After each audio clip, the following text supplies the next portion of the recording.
hi. Hey. Okay, so El Sistema. Had you heard of it before we started learning about it in I class? actually had. I saw, what's his face? Gustavo Dudamel. I saw him on. Duty. Dude. Great the guy. Dude. I saw him on 60 Minutes a few years ago. Oh, okay, so you So I had a was little bit of familiar with him, but I experience. hadn't, like, heard any of the music before.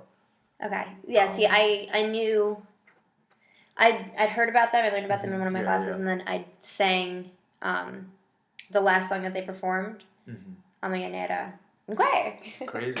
So it was really cool being able to see it in contrast. So that was kind of an epiphany for me. Yeah. Because I Was kind sort of of because you'd done it in one sort of in context two and you saw it in classes, another yeah. one. Yeah.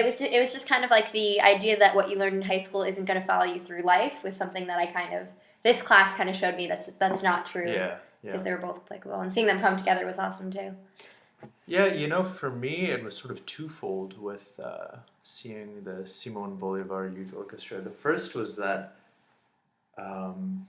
whenever people talked about before, like, art can be this social change thing and it can benefit kids and all, I was always kind of like, Give me an example. give me an example, like, how is this really making, like, a large-scale difference or whatever? Uh-huh. And seeing those kids and the huge amount of support of the Venezuelan members of the audience and how competent they were. Yeah, You know, absolutely, and how it was- talented they were. Yeah, it was You like, know that it's not something that's going to this not is an engine for social change in Venezuela.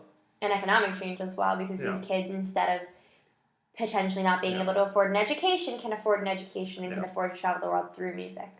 So I think for me, I always knew that large-scale movements in art could change how we think about things or aesthetic or whatever, but in terms of concretely bettering a lot of people's lives, that's not something I'd seen before in Okay. an artistic performance. So that was kind of mind-blowing for me.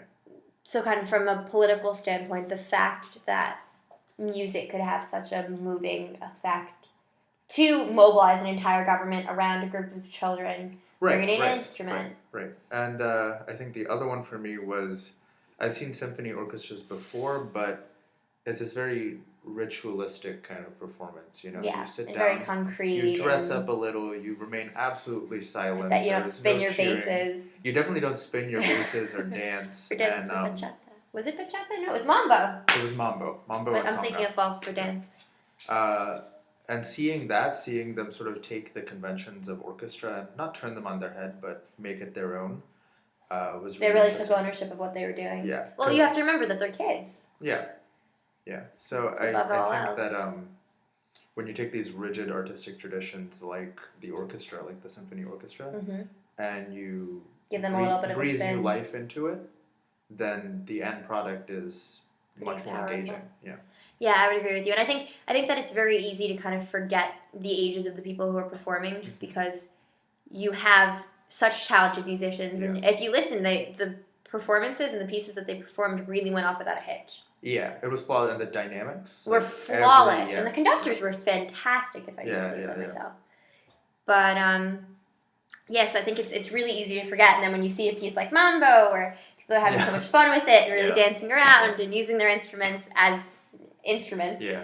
I think that being said, they mixed things up, but if they had mixed things up and not been so rigorously trained in a traditional sense, it wouldn't have been the same. It was that blending of this kind of youthful energy and discipline. And the discipline of a symphony Absolute orchestra. discipline. And that combination is what made them so great. Yeah, but I think that, who was it? Christos, who saw them taking the touristy pictures afterwards? Yeah. I think that was kind of like we often forget that people, these musicians are still, again, kids, and they're still people who are foreign and still people who are trying to learn as much as they can. And, like, the throwing of the jackets, I thought that it added, like, a little youthful air and, like, divinity to it. But it was also, like, a little bit, they're a little bit immature, and we need to kind of embrace the fact that it was so that's part touching of it. to me because when you think of, like, a symphony orchestra, you think of these, children of the elite. When you think of kids who play violin in your high school, people who take the lessons. But these are people who they're playing in Carnegie Hall, and not only is the fact that they're playing in Carnegie Hall like a revelation to them, the fact that they're in another country is a revelation. Because these are for the most part underprivileged kids. Yeah. I think that there's a certain socioeconomic criteria that you have to meet to be part of the orchestra because it's government funded. Yeah. So these kids would never have that opportunity. Yeah, so I think in closing, just in summation, the the fact that you can use an organized art program as the vehicle in a country for political change, for especially in a for depressive economic society. change. Yeah, especially in a country that has so many issues as Venezuela does, and then also allowing people who are so young to make their own indelible impact on something that is hundreds of years old. Those were things that for me, I was like, I've never seen anything like this before, and it definitely it reinvigorated my interest in the orchestra in general, because that's not music I'm usually into. No, absolutely not. I also thought that, I mean, you're a government kind of person. You study politics, economics. Yeah. So I think that both of us were kind of like poli-sci people. We're not necessarily art people. So I think that to be able to have an appreciation and apply it to what we're studying, what we're planning on going in, it's just kind of the idea that you might think that if you're like a left brain person or a right brain person, that they don't overlap. And I think that seeing the Simon Bolivar Orchestra and seeing El Sistema in concert kind of showed us that regardless of the field that you're in, art kind of bleeds into everything. So you can't necessarily rule out one, and you see how one can drive the other. Yeah. Politics and art, arts and politics. Yeah. Yeah.